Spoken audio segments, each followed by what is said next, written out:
Now scroll down. Lacrosse Aquinas Booster Club. Is there a search bar? You're never going to believe this. The first post says, do not read this. No. They are subject to chainmail.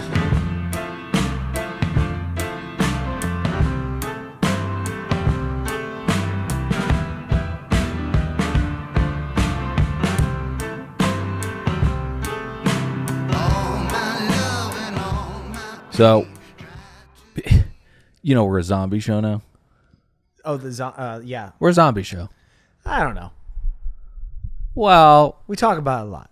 let me rephrase that. Yes, one of our tried and true fan favorite segments is breaking down the diverse species that is the zombie. The bellhop zombie. We got a lot. I got a new one tonight. What is it? Now, this is a kind of zombie that we know very, very well, but I just hadn't given them a name.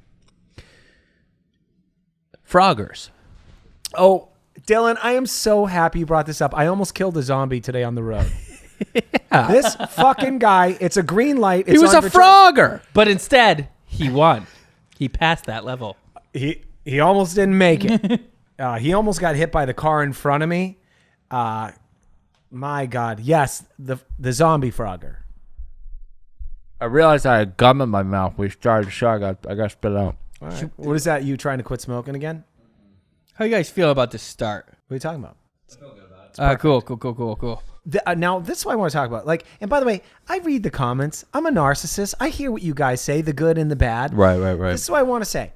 When we talk on this show, I want to have a show where I can bitch and complain about my fucking my life. And I don't need you guys in the comment section going, I tune in to laugh, not to hear you talk about the bad things in your life. We all have that. Yeah, no shit. But thanks for the compliment at my Ellen segment. I saw the same comment there. Yeah. I gotta. Reading the comments is very, very problematic because someone wrote recently that it breaks their heart that I shit on Philadelphia as much as I do. Right. And it's like, listen, I don't want to break your heart, but I can't not shit on Philadelphia. It is a cesspool. I will say that Dylan is very aware that you didn't choose to be from that shithole. Right. So it's not your fault. So he'll hug you. So It's not your fault. Yeah. So I love Philly. It's not your fault. No. The Philly's fucking disgusting. It's not your fault. I'd rather live in fucking Abu Ghraib. Kidding. So If you were a soldier. the Frogger. So we've spoken about this kind before, but they pay no mind to the imagined fictions of the roads that control us, right? They're just walking. So the green light means nothing to them. The red light means nothing to them, nor the yellow, nor any sign that has any pertinent information about high-speed relationships between hulking pieces of metal on the road. You know the biggest technological advancement that hurt the Frogger? The cell phone. Responsible for millions of Froggers failing where they otherwise would have gotten across that road. Not Frogger zombies, just people. They're on a cell phone too. You're on your cell phone in your car, and guess what? Those two miscalculations of judgment collide. Yeah, but these do not have digitalia attached to them. No. I'm saying the driver's cell phone. Because got it. Most of the time, Frogger walking, you're driving, you're like, God damn it, homeless person in the road. Now, 67% of people are staring down at their phones. Frogger dead. Right. That's my Frogger dead. When he was unclear. He was watching. He thought I had homeless people with Stripe. Right. No. They don't have Stripe. I am watching Instagram reels of Saltillo's family dumping mayonnaise on French fries and then melting American cheese and then slamming his fat fucking face into it while I'm on the 101, right? And it's very, very dangerous. But God forbid there's a Frogger walking across some of these freeways because they really do. I mean, that's the most kind of Bear Grylls-y version of a Frogger, the ones that walk on the shoulder of the 101. I mean, there are people going 70, 80, sometimes 90 if you're Armenian miles an hour on these fucking freeways. It's very, very dangerous. I would say most of them are Bear Grylls-y. I mean, they live outside. That's true. That's true. My favorite Tents. episode of Bear Grylls was when he was in Alaska and he found a dead penguin and he cut his skin off and then he wore it as a jacket. He was trying to explain to us that he could go swimming in the Arctic Ocean and be completely warm wearing a dead penguin's body on him. Like very Bill, what's that from Silence of the Lambs? Buffalo Bill. Yeah, Buffalo Bill. Yeah. Did he tuck his cock back between his ass cheeks? He didn't go to those stakes. He took the little penguin's body and cut little 2 holes to fit his arms through like this. And then he jumps in the water. He's such a goofball. Oh, my God. There's 2 types of people in this world. People who bring up Bear Grylls and then people who say Survivorman's way better. He's his own cameraman. Yeah, just stop, please. Hey, back to Froggers. I want to say this, and by the way, and again, this isn't political, it's governmental. So I'm not a Democrat or Republican, so shut the fuck up. I read the comments. Yeah, it's a good point. Like, why is Naomi Osaka political? Just shut up. We're talking about things. Again, we go back to the question, what is does politics? I'm talking about horrible policy by dumb people. And you know what? I can't wait for all the documentaries. It's probably not going to be in 5 years, but it will definitely be in 10 when we're focused on all the city council member in Los Angeles where we had all the Froggers being killed. And we thought in some way this was... We're letting people act in their own civil rights to be able to walk around on heroin, basically dead behind the eyes and be run over by cars or burn themselves to death in these fucking encampments over here. Yeah. I can't wait till the payback comes for you fucking pricks. Hey. Should we? Hey. Should I tone it down? No, I'm saying keep it up. I want to keep the energy so much so that we could be the ones to make this documentary. We start following Pat as he goes and he talks to City Hall people, filming him. Another podcast network investigates homelessness in LA. Nope, don't want to do it. I don't like being you don't around want- them. They're very yucky. City councilman? All of them. I don't know what's worse, Froggers or city councilmen. I want to work on more produced content with you guys. That was my another podcast Saturday night. It doesn't have to start with another podcast network either. This is another podcast show. It's the show where we gab and goof about really whatever is at top of mind, often zombies, often other things. I'm Dylan, saddled up next to one real Nicholas Davis. What's going on, everybody? Pat produces a podcast over there behind my glasses. Great to be here. You know, speaking of Bear Grylls, there is a specific type of... They're not zombies, but I think we've talked about this before. The people that tag the corners of the bridges that are above the 101. Someone just hit the Silver Lake area, like down our streets on side streets. There was like is this what's like making you say this? You just saw some fresh tagging? I see them all over the place. It's the most confusing endeavor to me because it's the lowest risk reward scale I think imaginable, right? So these youngsters are, I don't know, belaying to the underbelly of bridges that are over the 405, 101, whatever high-speed road, and they're tagging their symbols that everyone passes, and they don't know what they mean. Well, that's gang territory. They're saying this is our area. Did you know that? Are there gangs walking around Universal City Walk? Yeah.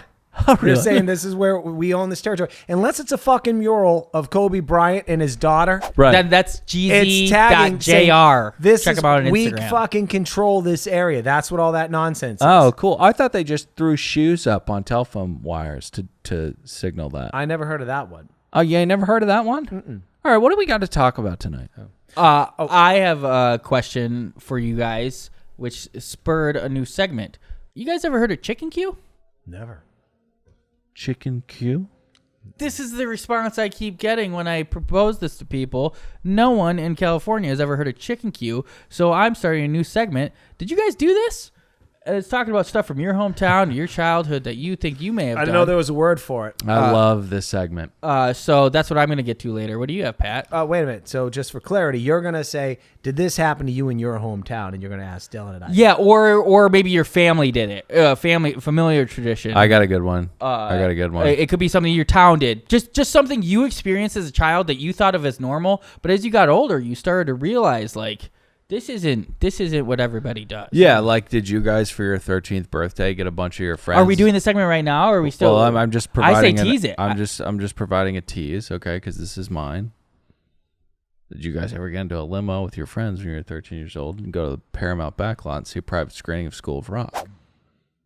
Yeah, we did that. Okay, so Everybody does that. that is a thing that you guys did. No, we didn't do that. We didn't. Yeah, no, and it was only until I realized that I had an empty gas tank when I was 19, 20 years old. I was a spoiled piece of shit that I realized, oh my God, I think I grew up differently than other people. I am going to love this. You took it at 20? I knew you for 5 minutes. I knew that, you dummy. I am going to love this segment because of the dichotomy of the things that Pat and I bring to what Dylan brings. Hey, did you guys ever go to black tie dinners with Kareem Abdul-Jabbar, get stiff for an autograph? Yeah. What do you got, Pat? Oh, well, I had a couple things. Yeah, I will let you pick. Maybe on a lighter tone. You know, I love these cooking shows. I don't watch any real shows. You don't watch any real cooking shows. Well, that's probably true too. But I follow this show called Gordon Ramsay's 24 Hours to Hell and Back. Right. I featured on would the fit show under the umbrella of absolutely not a cooking show. Right, Yeah. right. It's more of like trying to fix a business type of thing, but Yeah. the exact opposite. Right. That's one thing I'd like to cover because there was a particular episode I watched on Friday, which I was like, I had an epiphany, which I'll talk about. About the G-Man? About the show in general. About Okay. participants should never participate on Gordon Ramsay's 24 Hours to Hell and Back. Yeah. And I'll give a case in point example of that. My other thing is, the company Yelp.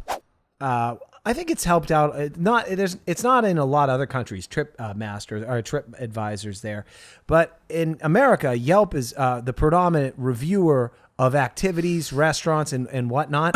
But would the audience know that Yelp does not, in fact, have a Yelp page to critique the business Yelp? Now, See, the throat clear doesn't always work. Yes. You got shut down. This is, I realized that I did it. This is, I think, a crossover. Possible. This could be a triforce of all of us. Nick wants to do more produce content. You want to get a Yelp review for Yelp, and I want to dilly-dally. We need to figure out a way to waste our time and Yelp's time. And I think that we can take this off mic and we can tease that we will find a way to bother Yelp, unless you've already done it. Well, I have an idea. Okay. I have an idea too. Yeah. We are all flooded with epiphanies about how we can fuck up Yelp. I hate corporations. So. Well, Yelp leaves me this message basically every 2 days. Hi, Patrick. It's Lillian at yelp.com. I've been trying to get in touch with you today. I see on your website that you're available 24/7. First off, you should Yikes. have in your little Salesforce there, you've been trying to get in touch with me. You've called me 15 times. Right. And I haven't responded. What do you think I'm trying to project to you as a business owner? Yeah. I don't want anything That you're to do dead? with you. No. What someone today at Yelp is looking for. This call may be monitored and recorded. Please give me a call back at Like she's calling from prison. 666-3543 so I can show you how we can send you more business. Thank you so much, and I hope you're having a beautiful day. Bye-bye. Found her What'd you find? from Yelp. She's been there. Doxer. Brian, bleep all of that, especially the word for this woman who is just doing her job and called up bad. Right. I'm sorry. I'll quick tease it. Maybe we won't get to this episode. Yelp is just like the worst harassers of any, like, what do you call where the people calling you every day? Telemarketers. I've told this company on 3 separate occasions, I do not want to buy advertisement from you to post over my competitors.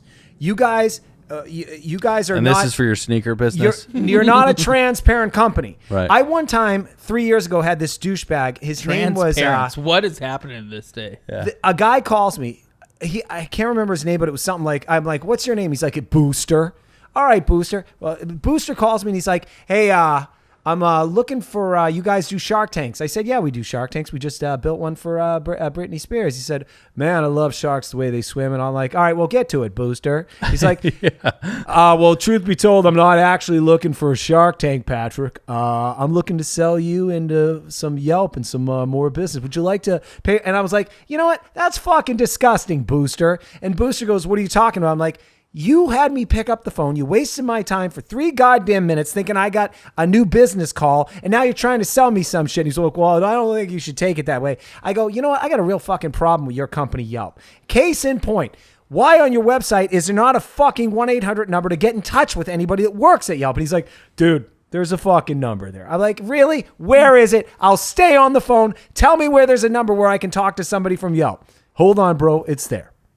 Look at my fucking watch. All right, well, there's an email. Yeah, there's an email, and no one answers that either. So go fuck yourself, Booster. Yeah. And now I got calling me a couple years later trying to sell me on the same shit. I should be in your system saying I don't want anything to do with you. And now maybe the people might be asking, hey, Pat, why the ire? Why the ire towards Yelp? Well, because 99% of the population is not a business owner. I am. And guess what Yelp does when someone leaves you a 1-star review and it says a review like dumb like this?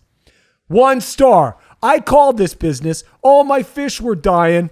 And it says they can help me with the fish on the website. They never called me back. 1 star. 0 stars if I could. Yeah. Hey, bro, I don't fucking know you. Maybe my aunt was dying that weekend and I didn't pick up the phone. That doesn't mean that you paid me for anything, that I provided you any services. You don't get to ding my business with 1 star. So I reach out to Yelp through that email, not getting anybody on the phone, and say, hey, this guy isn't a customer. You don't get to do this. And you know what Yelp does? They send back a response that says, you know, sir, and you know it's just this, they didn't actually look at your fucking thing, or someone did for 2 seconds. They send you that little pre-whatever response. It says, you know, 1 stars are good for every business because it's not always good to just have 1 star. It reflects on your business good that there can be 1 and 5 stars. Oh, that's great, except for the asshole who just dinged my fucking business that has 35-star reviews with 1 star, and I need to talk to somebody there.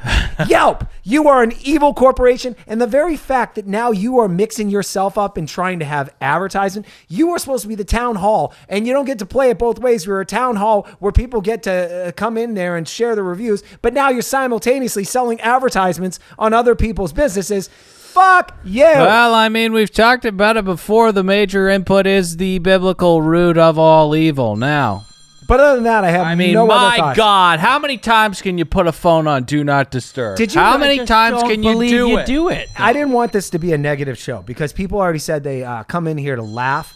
But I do want to say this. Nick, did you know this about I have Yelp? a very nostalgic segment that I think will get people warm in their feels. It's called Did You Guys Do That? Nick, did you have any idea that Yelp traded in this type of business where they sell advertisement on Yelp now? Did you know that? Dylan's dog didn't die or something. Why? Is that what's going on? I don't know. Why did he answer? Well, hopefully they have the pool cover over the pool. Everything okay? Yeah. Okay, I was worried that was important and it was an emergency and someone died. This is what happens. You put it on Do Not Disturb, and then someone, let's say an older person, let's say my mother, thinks that the thing just didn't go through, so they call again. They trigger the Do Not Disturb function that lets in like a sieve things that are emergencies but aren't actually emergencies. You know what I mean? I gotta put it on airplane mode. right. So anyways, we have to create a Yelp page for Yelp. We can do this. We can That's what I become had. a national fucking story. Let's get them. I have a bunch of stories. Reviewsforyelp.com. One last note on this. When I owned that tour company, some lazy bastard, obviously a competitor, there was like 20 tour companies down there. He copy and pasted a 1-star review on 19 other companies, so we knew who the culprit was.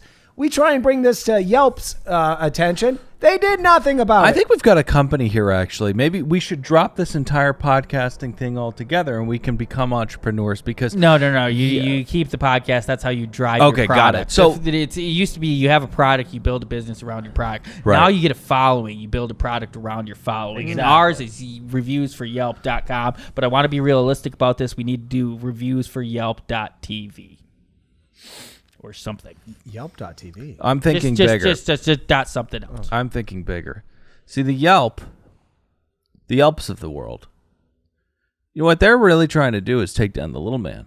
These are mom and pop shops, maybe franchise locations, which could present the illusion that they are a conglomerate, but they're not. They're just wings. Someone branches. owns 3 pizza places. Yeah, exactly. They're just literally the mob. They walk around and they act like they're going to offer protection, and they take a cut of your business. If you don't help them, you become persona non grata. The Better Business Bureau has proved itself ineffective. What we need to do is create a Yelp for the big boys, the Postmates, the Kaisers, the Yelps, the Coke industries. let's get Yelp pages for the biggest corporations on the planet. You don't think Kaiser Permanente has a Yelp page? I think we got to keep. Patrick, here's a little toilet paper, okay? Okay. I think we got to keep it to the ones that you get. You would be most likely to get like like you said, the Postmates, the Ubers, which is owned by Postmates, The Facebooks. again, the Yelps. Well, you've been ranting about it for a long time. I mean, But there's you just never no wa- antitrust in this country anymore. I would, yeah. It bothers me. Big Amy Klobuchar guy. Facebook This though. guy? Yeah. Facebook though wouldn't be one that would put on the list. I never want to call Facebook. Well, I guess okay. I see what's it called? What's it called? Help. Yep. You think so? I think we should spend a little more time workshop it, you know? Why do we need to if we already landed on the perfect name? Help.com. All right, we'll workshop it. Okay. So, I'm just so bummed out right now about the injustices that you suffer, that I've suffered at American Airlines.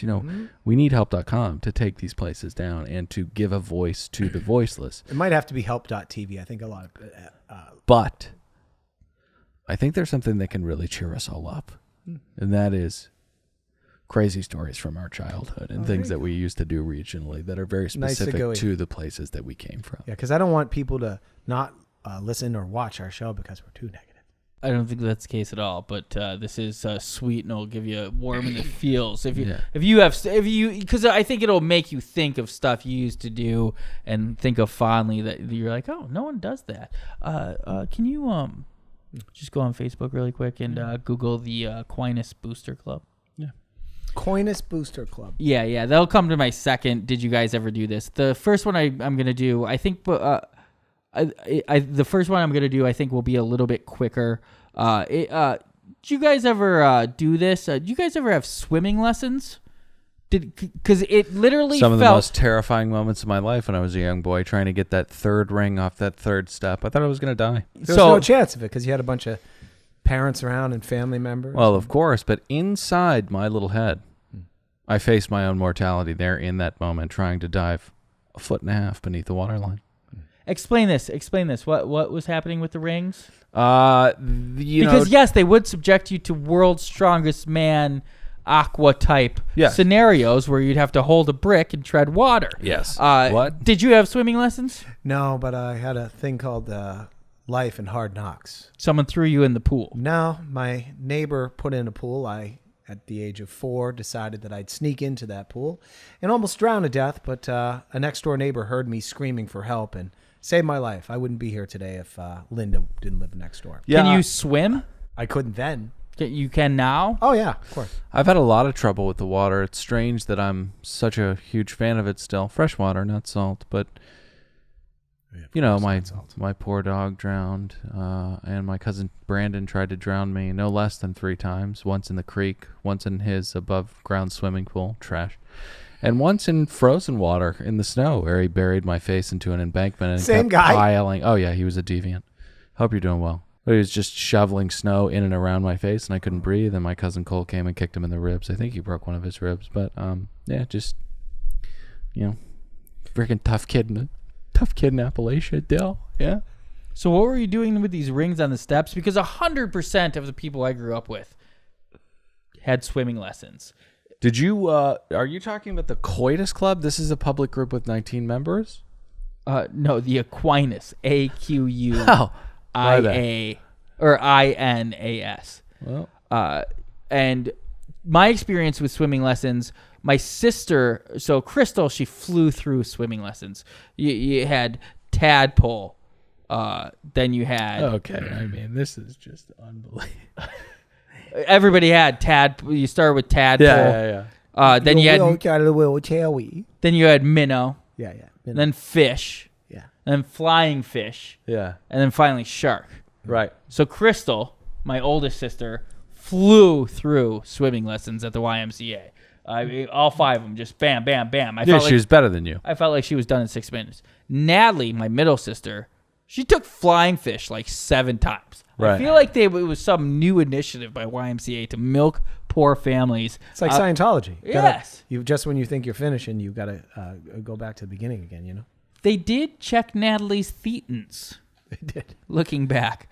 I took swimming lessons. Were they low? I also did not pass flying fish, and my grandma was like, fuck it. They're not going to milk us for any more money.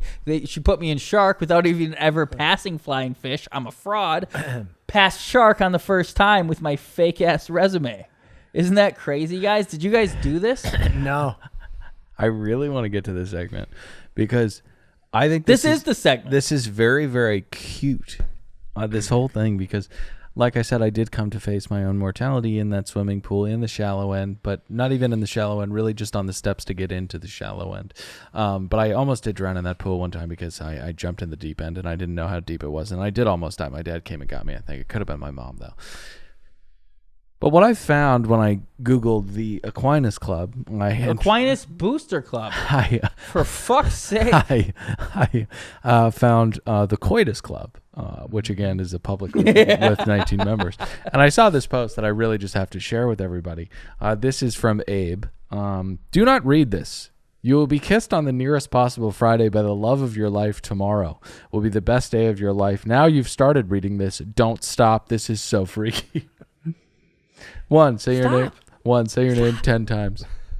2, say your mom's name 5 times. Don't. Oh, shit. 3, Right. say your crush's name 3 times. This is the Coitus Club. Paste this to 4 other groups. Oh, no, I'm not doing that. If you do this, your crush will kiss you on the nearest Friday. But if you read this and do not paste this, then you will have very bad luck. Send this to 5 groups in 143 minutes. When you're done, press F6, and your crush's name will appear in big letters on the screen. This is from 2011. So it's the Aquinas Club of Cooters. What? Aquinas. The Aquinas Cooter Club is Aquinas similar Booster but different. Club? Yeah. Okay. Now scroll down. Lacrosse Aquinas Booster Club. Is there a search bar? You're never going to believe this. The first post says, do not read this. They are subject to chainmail. But is there a search up top? Yeah, probably. Yeah. Just search chicken. Okay. Oh, but we're still working on this. But I'm wrapping up. Yeah, okay. I'm wrapping up swimming lessons. So here we go. Huge thank you to everyone. Wait. What What are you doing? I have one more story about swimming lessons. Sorry, my bad. But one time in swimming lessons, because I hated them so much, I thought everybody had to go with them. I thought I was gonna. I saw a kid the week before. This is how my grandma tells it. I saw a week before start crying and fucking leave. He got to leave swimming lessons because he put up a fit. So the next week, I tried to throw a tantrum and get out of swimming lessons. Yeah. And my grandma pulled me to the locker room, probably smacked me across the face. I was bawling, and then I had to go back to swimming lessons. Yeah. Did you guys do this? No. All right. Okay. So I'd love to hear you guys' examples about swimming lessons and other examples in the comments of things you may have done, or if you're wondering other people have done. Number 2. Okay. Let me see if I get the segment idea. Yeah. Okay. Did you guys Do this. do this? You take Hapkido, right? You're a purple belt, and you're holding the bag for somebody to do a front kick. They kick you with a jumping front kick, and it's too much force for your little head and your little legs, and you flip back into the mirror is positioned at the front of the class so that all the little children can see their technique. And the back of your head and your tiny little curly rat tail smash into the glass and shatter the entire third pane of it. Did you guys ever do that? See, Am I doing this segment wrong? Is that... I can see how I misled you, but no, the real did you guys ever do this was like a more general thing. Like, did you guys ever do Hapkido? And then you would, then you would interject that specific hilarious story. Got it, because yours was so specific in that you were like, "Oh, I was crying." No, and then my did you guys grandma do punched me in the face, and I kept crying a little bit slapped more. across the face. Did you guys ever do that? Open palm only. And also, Hey Pat, why don't you do one? Well, I didn't get the bit because I was thinking like, hey guys, did you ever like go to the toy store and buy like a miniature model of the Empire State Building, and then you stick your finger in there? It turns out it's there's electricity involved, and it stings your finger. You guys ever that ever happened to you? yeah, you guys aren't grasping the. All right, let me try. sorry. Let me try. Y'all ever skip rocks when you were kids? Yes. And I did. And one time we jokingly then picked up giant rocks, and Anthony Plopper held his too long. Plopper is again. He's around. Here he is, man. And We what- haven't heard a plop in a while. And what a coincidence that we're skipping rocks. What do they do when you fail? They plop. But no, he takes a giant one. We took him to Beaver Creek. Yeah. Did you guys ever camp with electricity? Was gonna be next time. Did you guys ever do this? But so we were skipping rocks down by the creek, Beaver Creek State Park. Yeah. And Anthony took a big one because that we were jokingly taking giant ones, but he held it too long and he hit me in the jaw with it. Plopper rocked me in the face with this giant No stone. pun intended. Do the pieces of trash from where you're from call it a crick? I wouldn't call the Ploppers trash. They were first evangelical Christian. It was some of the weirdest shit I'd ever heard. But they were a pretty put together family. Oh, right, except for the whole thing you just mentioned. I took him, and he was just trying to fucking meld. It's so funny that you say that. Okay, we're gonna have to keep chicken Q for next time. Oh, wow. It's so funny that you say that because I was wondering if you guys had ever, while skipping rocks, got made fun of because you were so little and weak and wore glasses in all the time. And the person that did that was your cousin Wesley. So in a rage, you picked up a rock that was too big to skip, and you knew that, and you threw it This is right at Plopper his did. head when he was coming up from underneath the water, gave him a concussion, got into a lot of trouble from your family. Are you telling me Anthony did that on purpose? I did it to my cousin Wesley on purpose. That did happen to me. Did it really? Oh, yeah. I was the aggressor. So hop in the comments with some of your. Did you guys ever do this? And they're more general things, and then you can add a specific story of when you did that. It's not, did you ever do the specific thing, if that's not clear.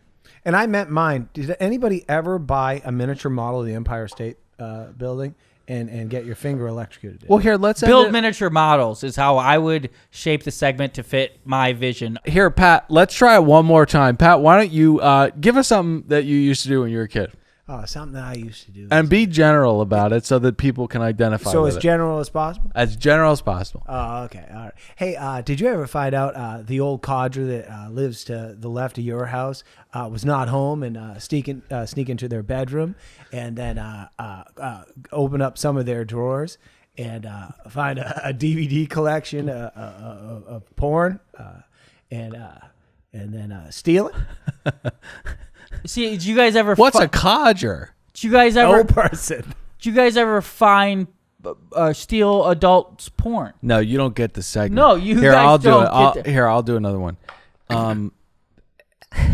I Did have you to- ever? Were you ever hanging out at the creek when you were a little kid and you saw your big fat fucking Aunt Tina try to come down a metallic staircase and slip and fall and scrape the back of her haunches up, bleeding the entire way down the hill? And if you're gonna say that it happened to you, her name has to be Tina as well. This is absolutely is a fire segment. Just saying the most specific crazy memories. I mean, look at us just fucking spitballing, brainstorming right now. I have to pee, and we have more time to fill. I'm going to tell you guys about Chicken Q when I get back, unless we have another segment. You had another I've thing? been dying all night to get to my Gordon Ramsay's 24 Oh, yeah. talent back. It's the perfect time to get it. I'm saving the Chicken Q. I love a tease. we'll talk about the chicken. My next sister, week. I texted my sister right before I started. I was like, "Do you have any pictures of Chicken Q on your phone? I want to use it." She called me. We had already started recording. She was like, "Actually, we have one on Wednesday coming up." Oh, that's so It's funny. actually perfect. I got another one. Do you ever call your friend's sister and tell her that you were worried about him, that he's on heroin? And then she cancels all of her plans and books a flight out to Los Angeles? I haven't, but I know someone has. Do you guys ever play pranks? Yeah. Do you guys ever do this? And Hey- then you tell your Hey, Nick, when you're peeing, throw me a fucking Miller Lite, will you? absolutely. So, what happened with the G, man? All right. Dill, I know it's not a cooking show. You can mock me all you want. I'm a filthy, yucky normie. It's fine. I have no interests. You know, my buddy McRitchie, he told me the other week, he's like, you know what your problem is, Pat? You have no interests. You got to start golfing. You got to take up interests because all you do is work yourself to death and you talk on that podcast with your buddies, Nikki and Dylan. Yeah. And then you're a good father and all that. But you need to find interests. And I found myself, you know what? I don't have any shows that I watch anymore. Right, I just watch garbage TV. And all my TV viewing gravitates for some reason I love fix-it shows. Right. And so I watch Bar Rescue with that guy. You're ruining everything. Right. What is that guy's name? John Taff. God, what he is doing to people's restaurants. So I have no respect for him. And there used to be this show called Restaurant Impossible on the Food Network. I forget. It was an English guy or an Australian guy. It was the Cooking Network. Yeah, the Cooking Network. Cooking channel. And so it's Robert Irvine. Robert Irvine. So I always had more respect for the G-Man. He has Hell's Kitchen. I get it.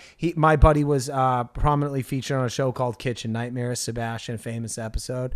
So he had the menu where you picked your protein, your carb, your sauce, your garnish. At a sit-down restaurant. The flavors. And there were 3.5 million combinations. Correct. A selling point of Sebastian's. That's right. You know, and to be fair, the G-Man was right. The restaurant business did not work out for Sebastian. He has a tree cutting business in Massachusetts to this day. All right. So, but I've been following and tracking the G-Man and his new television ventures, and I don't think this one puts him in a good light. On the particular episode that I watched on season 1 of Gordon Ramsay's 24 Hours to Hell and Back, in which, let me set the premise. In 24 hours, he is going to show up with this bus that is actually like Optimus Prime. This thing like pulls out a fucking screen. It moves in different ways. It's got arms and shit. Yeah. He's going to descend out of that fucking bus. Who was Optimus Prime always going up against? Oh, God, what the fuck? Butterbeep. Megatron. Yeah. Oh, Megatron. I hate those Bumblebee. movies. I love the toys when I was a kid, but I hate those movies. I love the movies. So this show, the premise is he shows up for 24 hours. He's going to meet the owners. He's going to yell at them for a little bit. Mm-hmm. And then as I'm going to exhibit here in this show, he's going to really embarrass them. And I think pretty much it will be their undoing for any possible ability to move forward with this business after the bus screeches out of that parking lot. Right. So like here's and it raises a philosophical question that probably should have been answered in the pitch meeting, although I don't think that they necessarily care. If you are trying to improve the business, but throughout the capturing of that process on film, you tell the business owner that they are useless and should never be trusted with any business venture ever, and that they're going to make people sick and hurt, including them, their families, and the victims that come in their restaurant. Is the makeover going to take when you leave? Yeah, because as we all know, yelling at owners for, I don't know, less than 24 hours. Yeah. Putting some paint on the walls. Right. Refiguring a couple new cocktails added to the menu. Yeah. Problem solved. Lipstick on a pig. Exactly. So this is how it goes. They go, you have a fundamental mental illness wherein you have no motivation in life. You need to seek help because you're $30,000 in debt and your children hate you and you have a drinking problem and you're 62. Let's get to work. We've only got 22 hours left. Right? How would that ever work? Dylan, right? You perfectly encapsulated what we're about to watch here. All right, so this guy shows up. So this Gordon Ramsay likes to get the cameras in there. The G-Man. The G-Man. Yeah. He likes to see what's happening in a business for himself. So he needs to be disguised, you know? Right. So he plays a lot of characters. I've seen him be a Scottish man one time in an Irish bar. Yep. He always tries to fit in. He's stretch. The bar they're trying to fix is they were completely a little duped. background. It's called Patrick Malloy's, a staple on the Hermosa Beach boardwalk since 1985. Right. Now here's a little history. It was owned by a husband and wife. The husband rolled sevens, died of cancer. So it left it to the wife and his son. The wife got remarried, and so now there's a stepfather involved, and he got a piece of the restaurant. Right. We wouldn't ever imagine this, but the stepfather and the blood son don't get along. Right. To make matters worse, the mother is stage 4 lymphoma, and that's when they called CBS to get the G-Man over to help this restaurant out. And so the G-Man shows up to capture for himself, dressed up, you guessed it, in Hermosa Beach as a burnt out surfer. Frogger? Yeah. Oh, sorry. Surfer. This is him testing the water. Let's see if he fits in. I've made thousands of chefs. This is like white chicks. Disgusting as that. It's topped with that disgusting gravy. Look at that. The ground minces. Bland. That's gross. You want to eat that? I'm not even going to allow you to touch that. Take a slice of the pizza. So this is sausage. Got that as well. Gents, thank you. I've seen enough. Any excuses? Okay, so let's pause for a sec because I have so many questions about this. He doesn't know those people, if that's going to be your first question. These are just fellow surfer actors. Right. And he tells them they can't eat the food, that he's just shitting all over it. Right. Okay. So, all right. So a couple questions about this, right? Yeah. So the disguise here, right? Yeah, he looks like a burned out surfer. Yeah. But, but British. Right. I forgot about that. Right. So there's no booster accent, right? He's not like, sup dudes, this is the mince is bland, right? Because that's how surfers talk. Right. So does he encounter the owners of the business? Yeah, he's in going to this come over. disguise? Yeah, the stepfather's going to come over to check on him here. Okay. Now, again, this probably should have been something they talked about in the pitch meeting, but again, I don't think they care. Could the cameras throw this whole tipped him off? disguise thing off a little bit? Yeah. And by the fact that they'd somehow gotten cameras in this restaurant. The first time the owners of this restaurant are going to know that they need to be fixed and will eventually be embarrassed in 10 minutes. Right. Apparently is now. It's not like they've been talking to production for 8 weeks about when you're going to be showing up. Yep. Yeah. Sorry, go ahead. The G-Man is, I mean, he's a great leader. He knows how to run a business. Yep. Do you think he's just taking a check and he's like, use me? Or is he getting creative input and he's like, this is a good idea? I think briefcases are showing up And at he's his like, house just fucking do it. But also he's having so much fun with this, right? Because he's got this blonde wig on, right? And he's got the sunglasses on and his $35,000 watch. And he's just a fellow leathery piece of shit from Hermosa Beach. It's just like you guys. Ironically, without the disguise, he looks exactly like one of the most famous surfers in the world, Laird Hamilton. Right. He's like spitting image. Well, yeah, I can see That's that. probably what the costume designer had up on the wall. Yeah. Look at fucking Laird Hamilton. That's Gordon Ramsay. We'll say they'll go like, Is that Gordon Ramsay? That's you'll be a Laird I don't know Hamilton now. type character, and then they play a little bit of Laird, and he's like, yeah, I got dropped in one day on an 80-foot wave, and he's like, all right, I got it. Oi! The mince is bland! Sorry, that was bad. Mother Nature's an idiot sandwich. Go ahead. May I continue? Yeah. Oh, now he's going to address the family. That being one member of the family, a woman who's dying of stage 4 cancer. That was really bad. Now, time to meet the owners. And this restaurant clearly has given up.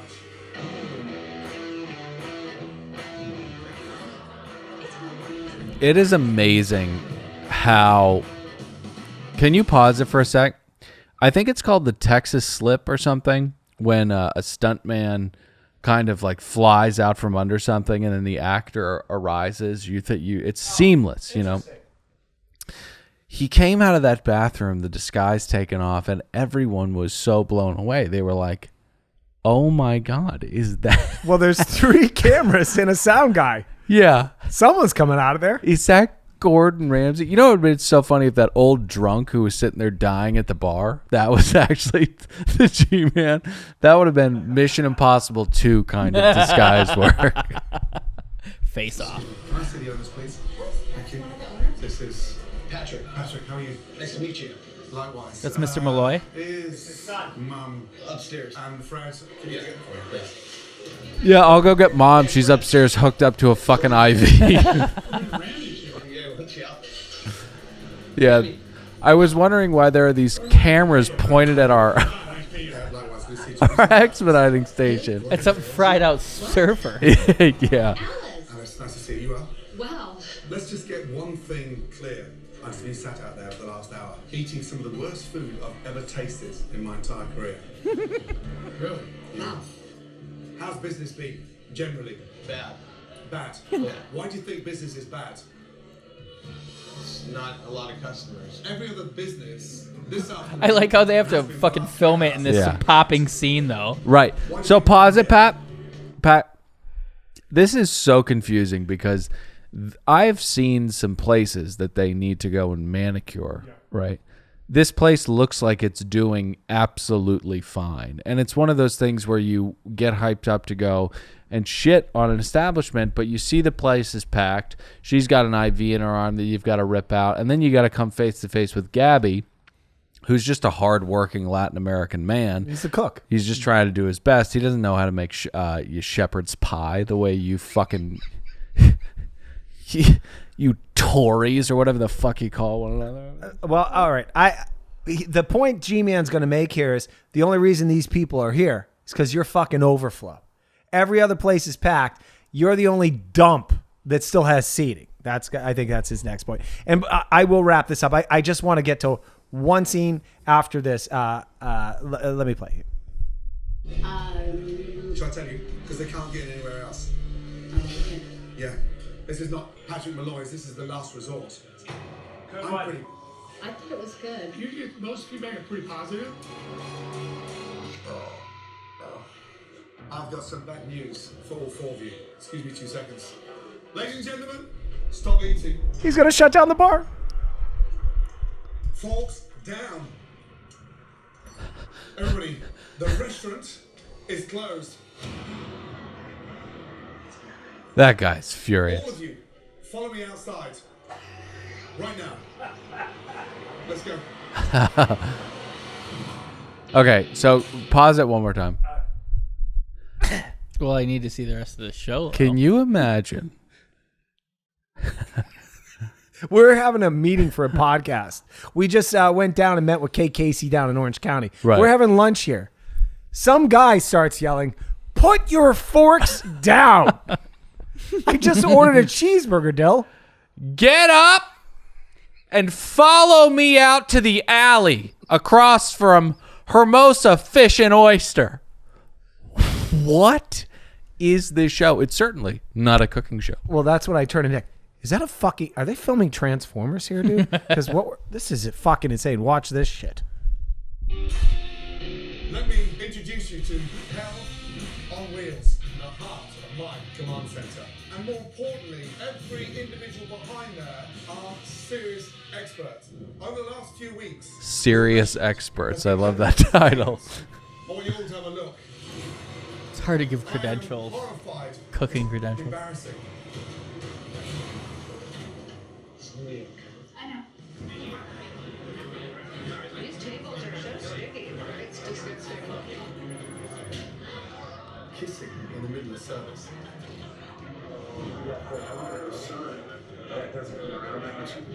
Cheering to get like You want to be the top dog? I don't care about that though. Actually, you do. Oh my god. Dylan, can you explain what took place, what we're seeing? Can you talk on mic? Yeah, talking to the microphone. Dylan, can you explain what's taking place here? I feel like the audio might be bad. So Optimus Prime's television screen pops up. That's how he talks to the people.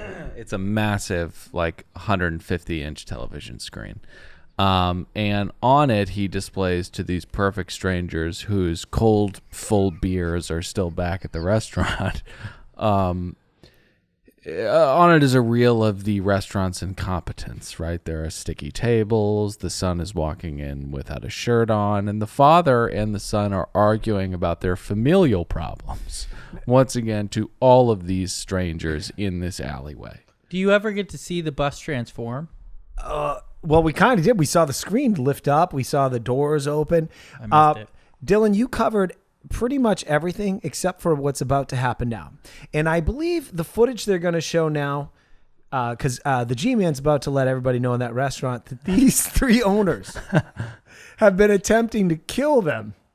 Hence, I don't think you should be on this show. Here we go. I want to be out of here 7 years ago and I can't get out of here. I'm not a swear like that. We need someone to stand and say, I run this place. You gotta do that, and you don't do that. Yeah.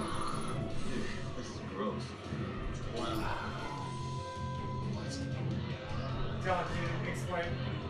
Oh my God. I mean, it's just disappointing because you expect people to be up to code, and It's gonna take a big turnaround for me to come back here. Cross-contamination, raw chicken with cooked food. That's unacceptable. Excuse me? That's unacceptable. You're right. We're doing it wrong. Okay, pause. You go to the gym and you... Oh my God.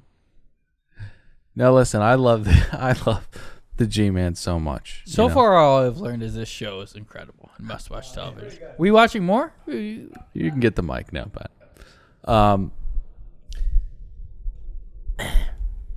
I love the G-Man so much.